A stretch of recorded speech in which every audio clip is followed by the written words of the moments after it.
Welcome to this brief summary of what a designer needs to know when planning out a CobBauge building. My name is Matthew Fox from Fox Ecological Architects, designer of the UK's first CobBauge building down at the University of Plymouth.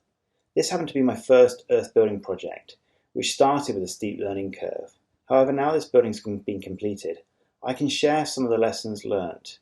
So here are my top 10 tips to designing a CobBauge building. Top tip number 1.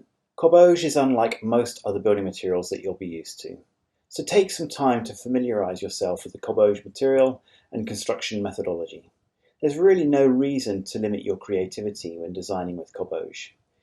Whilst there will be some challenges compared with traditional materials, there will also be opportunities to try something new and unique. On the Plymouth building, we explored the use of curved formwork, which proved highly successful at demonstrating alternative design forms to square edges. 2.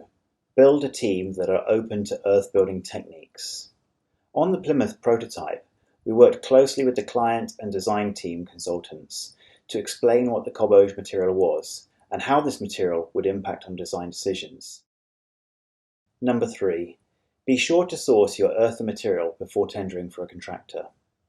To enable the project to hit the ground running, make sure you invest time and effort early on in the design phase to locate the correct earth and fibre materials. This will involve various forms of soil investigation and testing to make sure you have the right earth for the job.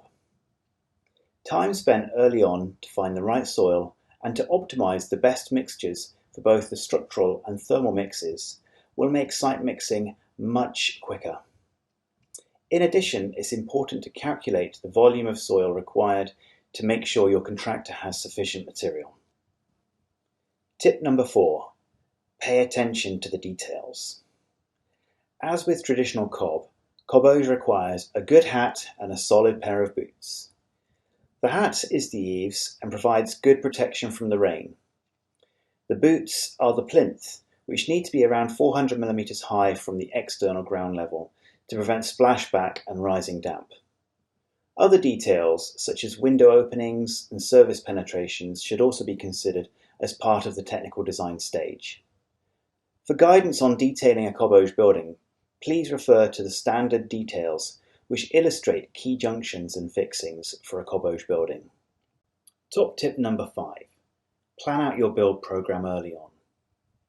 There are 2 critical aspects that will impact on the program for a CobBauge building. The first one is that your clay-rich subsoil will be wet when laid. At approximately 600 mm thick, the wall will therefore take a long time to dry. And while drying, the earthen material will shrink. So you need to allow adequate time for drying and shrinkage, since this drying time will directly impact on the fitting of windows, doors, and finishing the walls. The second item to be aware of is the time required to move the formwork. This is almost as long as laying a single lift of cob. Therefore, you should leave sufficient time in the program to reposition the formwork. On the Plymouth building, we had 2 full lifts of formwork. The height of the formwork matched the height of one lift. We left the formwork in place for 3 weeks before moving the formwork up on top of the second lift. We found this to be sufficient time for the earth to set firm enough to support the weight of the new lifts above. With 2 or 3 complete sets of formwork, you can leapfrog the formwork as you rise. 6. Work closely with the contractor. When appointing a contractor, be sure to talk through the CobBauge process in advance and in detail. Make sure that they are confident with the material and the methodology, especially the mixing of the material and using the formwork. You should direct contractors to the CobBauge Guide for Builders, which outlines the CobBauge methodology. Tip 7. Keep the walls dry during construction. No one can predict the weather in the UK, and even in the summer we can have torrential rainstorms. It is, however, important to keep the stored cob material and walls protected from precipitation. For the stored material, if this is exposed to the rain, the mix ratio will likely change and become too wet. If this material is too wet, then it will take much longer to dry and cause problems later on.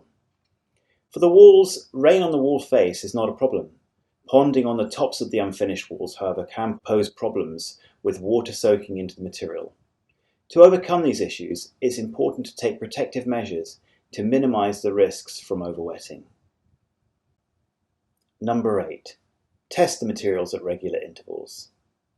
To ensure consistency in quality between mixes and lifts, it's advisable to conduct some of the simpler site tests, such as the puddle test or the drop ball test, at regular intervals. Encourage your contractor to get into the habit of testing materials. These simple tests will indicate whether the mixture is too wet or too dry before adding this to the walls. 9. Consider natural finishes for the walls. CobBauge is a breathable construction. Furthermore, it can take a year or more to fully dry out after completion. It is therefore essential to use internal and external finishes that work in harmony with the overall breathability of the wall construction. On the Plymouth building, we used an external lime render and internal clay plaster finish. Whilst there are other natural materials for finishing the walls, you need to make sure that you take time to talk with the client through the benefits and maintenance requirements of natural finishes early on in the design stage. And finally, tip 10. Build a sample before you start. Work with your contractor to build a small 1:1 scale sample section of walling before they start building the main wall construction. Use this as a learning exercise and to confirm the method of mixing the material that has been proposed for the main building. In addition, undertake sample finishes on either the finished building or on small-scale samples. This will help to decide upon the best solution for finishing the building. In conclusion, CobBauge is a rewarding material to work with. As with all projects, the time spent at the start planning and preparing for the build will pay off when you get on site. I'm glad that you're interested in using this material, and I wish you every success with your future CobBauge construction. Thank you for watching.